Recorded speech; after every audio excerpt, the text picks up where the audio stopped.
Hey everybody, it's Ron from Pick Dawgz. This is Ron's Rundown. We're going to go over the MLB games scheduled for Monday, May 6, 2024. If you like what you see, make sure to give this video a big thumbs up and subscribe to our channel. Don't forget to put your baseball picks in the comment section below. And if you're looking for my best bets, including my daily rundown best bet in the MLB, you can find those at the premium picks tab at pickdawgz.com. There's also a link in the description.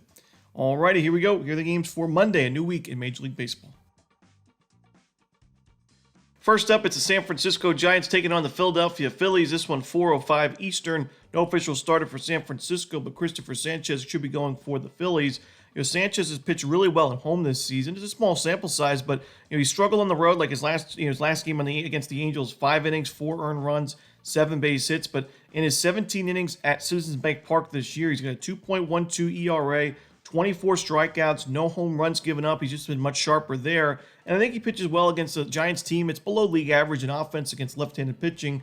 And, the Phillies bullpen, we've talked about how the ERA to start the season has not been pretty. It's been one of the worst in baseball. But the expected numbers are still really strong. They actually have the sixth best xFIP in terms of the bullpen right now. So I'm not too worried about it from a long-term perspective. And we're already starting to see it get better as the season goes along. So I'm going to go with the Philadelphia Phillies in this game on the money line and run line. Next up, we see the Detroit Tigers taking on the Cleveland Guardians. Jack Flaherty and Tristan McKenzie are your starters. I was a little bit worried about Tristan McKenzie, but I got to say, I was really impressed with his last game against the Astros. That's on the road against a tough lineup, and McKenzie went 7 innings, only 2 runs. Now, he gave up a home run, he only had 6 strikeouts, but still, I think it was definitely a step in the right direction. And now you're facing a Tigers team that offensively is below league average by, quite a good margin against right-handed pitching. And, Jack Flaherty, he pitched really well in that last one against the Cardinals. 6 2/3 of 14 strikeout baseball. The only problem is the Guardians do a great job. They've done this, last few years at limiting strikeouts both against lefties and righties. So far this season, Cleveland a very low 19.1% strikeout rate. So, to me, I think it's a tough matchup for Flaherty. And, I mentioned McKenzie's struggles to start the year, whereas his ERA is above 4. He's still winning games, or the Guardians are winning his games. I mean, they've won 4 of the last 5 when he's been on the mound to start. So I'm going to go with the Cleveland Guardians in this matchup on the money line. Next up, we see the Los Angeles Angels taking on the Pittsburgh Pirates. Tyler Anderson and Mitch Keller are your starters. Not really looking to back either of these teams right now in their current form, but in this particular matchup, Mitch Keller, while last year he pitched a lot better at PNC Park, so far this year really hasn't made a difference. I mean, he does have better strikeout numbers at home, but 17 innings of work at home, 10 earned runs, not great numbers, 9 walks to go with it. I think he pitches pretty well, though, in this game against a weak Angels lineup that had a big game in the first game in that Cleveland series, but then struggled the rest of the way, even against a pitcher like Carlos Carrasco on Sunday. And then on the other side, Tyler Anderson, while he's pitched well this year, the Pirates' offense has been pretty solid against left-handed pitching. So, for me, Pittsburgh, I think they have the better bullpen. I honestly slightly give them the advantage in the lineup, despite having a pretty weak, couple of weeks offensively.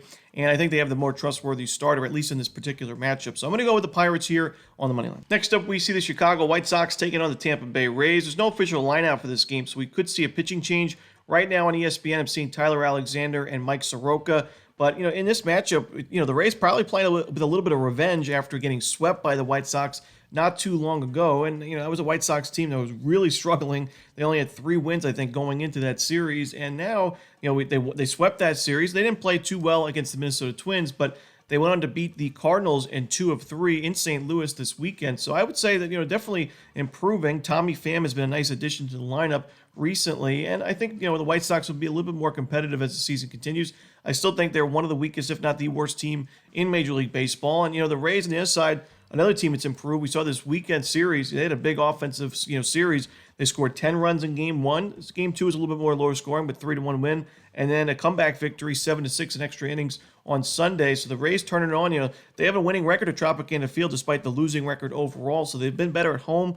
To me, I think the Rays get to Soroka. I think the White Sox can find some success on Alexander, but I think the Rays are just too much at Tropicana Field. So I'm going to lean towards the over and the Rays in this one. Next up, we see the Milwaukee Brewers taking on the Kansas City Royals. Bryce Wilson and Cole Reagans are your starters. I do have my regression concerns for Bryce Wilson's game. He's pitched well so far this year, but hasn't had a lot of work in the starting pitching role, which we find him in this spot. Against a Royals team, it's been solid offensively at Kauffman Stadium. They have a very low strikeout rate. I think that Wilson could be in trouble early in this game. Cole Reagans, on the other side, he's pitched really well this season for Kansas City. That last game against Toronto, it was a second straight matchup against the Blue Jays. Already a team that hits lefties very well. We saw what they did to Corbin and Gore this weekend in Washington, D.C. So, they hit lefties well, but Reagans went 6 2/3 of 1-run ball with 9 strikeouts in that second game against the Blue Jays after pitching 5 innings of 1-run ball against them the previous week. So he's in good form, and the Brewers are not really hitting lefties too well this season. When you look at the season-long numbers, Milwaukee 26th in team OPS, pretty low isolated power. They have a high strikeout rate, 25.5%. And, the Royals bullpen, I've mentioned the regression concerns are there. The xFIP is pretty steep. But so far, it has been one of the better bullpens in the American League. And I think that they do enough damage early in this game offensively to go on to win this one in the end. So I'm going to go with the Kansas City Royals here on the money line and run line in this one. Next up, we see the San Diego Padres taking on the Chicago Cubs. Justin Steele and Cole Reagans are your starters. Justin Steele, his first start back since opening day when he was injured, and he pitched in a rehab start in the minor leagues. The numbers weren't great. It was a short outing, 3 1/3 innings. He gave up 3 runs, so the ERA is at 8.1. But honestly, the per nines were solid. He had 4 strikeouts in those 3 1/3. He only had the 1 walk. He didn't give up a home run, so I'm not too worried about him. I still think when healthy, he's one of the better pitchers in the National League. And the Padres, they're ranked 22nd in baseball in team OPS against lefties this year. They have a low K rate and a high walk rate, so it's not going to be an easy matchup, but San Diego has struggled a bit against lefties in the last 2 weeks or so. And on the other side, when you look at Yu Darvish, the Cubs faced him not too long ago. They were able to get to him in that game. He only went 3 innings. He gave up 4 earned runs, 4 base hits, and 3 walks to go with it. Now, the Padres wanted to win that game, and they've won a good amount of his games to start the season. But still, I think with already getting to Darvish, I give the advantage to the Cubs bats early in this one. And, this is a tough one because both of these teams have been really hard to read this season, especially San Diego. We saw them have a huge, first 2 games of that series against the Diamondbacks and then completely lay an egg on Sunday in a blowout loss. So, to me, I'm going to lean towards the Cubs in this game on the money line, especially at Wrigley Field. I think they get the job done in the end. Next up, we see the New York Mets taking on the St. Louis Cardinals. Sean Manaea and Miles Mikolas are your projected starters. The Mets had a heartbreaking loss on Sunday afternoon against the Rays in Tampa Bay in a game where they led, multiple times, but led 5-4 in the 9th inning with 2 outs and 2 strikes to Randy Arozarena. Edwin Diaz gives up the home run to tie it. They go to extra innings. The Mets take the lead in extras and then lose, a walk-off triple from DeLuca. But now I don't love this spot here for the New York Mets as they go to travel at St. Louis. You got Sean Manaea going, he's been inconsistent. He's pitched well overall, but the Cardinals' numbers against lefties, I've mentioned, I expect a lot of positive regression going forward. Very low strikeout rate, 18.4%. Very high walk rate at 10.6%. The OPS and isolated power numbers are very low, but the BABIP is 216. That is unsustainably low. I expect a lot better numbers as the season continues. It could be in a spot like this against Manaea. Miles Mikolas, he's been better as of late. We saw him pitch well against these New York Mets on April 26th. It was a win for St. Louis. 5 2/3 of 2-run baseball, 5 strikeouts, no walks. He hasn't given up a single walk in each of his last 3 starts. And when you look at the New York Mets bullpen, because it was an extra innings game and a close game, they use a lot of their main arms, and they had a lot of pitches. Guys like Diaz, Reed Garrett. I worry about that early in this series. St. Louis bullpen is very strong. It's one of the better bullpens in baseball when you look at the ERA and the expected numbers. So give me the St. Louis Cardinals in this game on the money line. Next up, the Seattle Mariners taking on the Minnesota Twins. Luis Castillo and Simeon Woods Richardson are your starters. Luis Castillo is in excellent form, and he's actually had a really tough strength of schedule in his last 4 starts.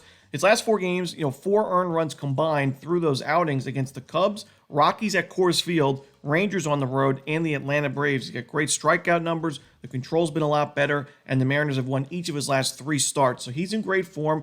Woods Richardson's also been pitching well this season. A smaller sample size, only 14 2/3 innings. The problem I have is it was a very weak strength of schedule. 2 games against the White Sox and then a game against the Detroit Tigers. Now, the Mariners are not blowing anybody away offensively in terms of their numbers on paper, but they are a very situational offense where they find runs when they need them. They did so on Sunday in a close game against the Astros. And to me, with Castillo on the mound and a very, very good bullpen, the Twins' bullpen's also very solid. They bring back Durant from the injured list, but I'm going to give the edge to Seattle in this game on the money line. Next up, we see the Texas Rangers taking on the Oakland Athletics. Andrew Heaney and Alex Wood are your starters, so 2 lefties going at it in this one. Tough game for me because I do like taking the Oakland A's when they're facing a lefty. They have great power numbers against lefties this season. They've been pretty profitable when facing left-handed starting pitching. And, but on the other side, the Rangers are improving against lefties themselves.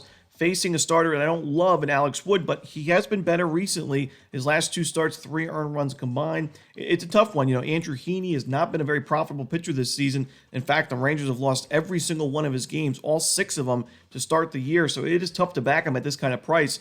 I'm going to lean towards the Oakland A's in this game, plus the 1.5 runs. We know they've been a lot more competitive in the last 2 weeks or so. Now, they didn't look strong on Sunday. The Marlins got the blowout W, but before that, it was a 20-plus run performance against Miami on Saturday. So, to me, the Oakland A's have really been just a lot better offensively. The pitching staff's been there. The bullpen, a real big surprise. They got one of the best closing pitchers in baseball. So, I'm going to take the Oakland A's in this one, get the plus money on the money line. And like I said, if you want the extra insurance, you can take the 1.5 runs.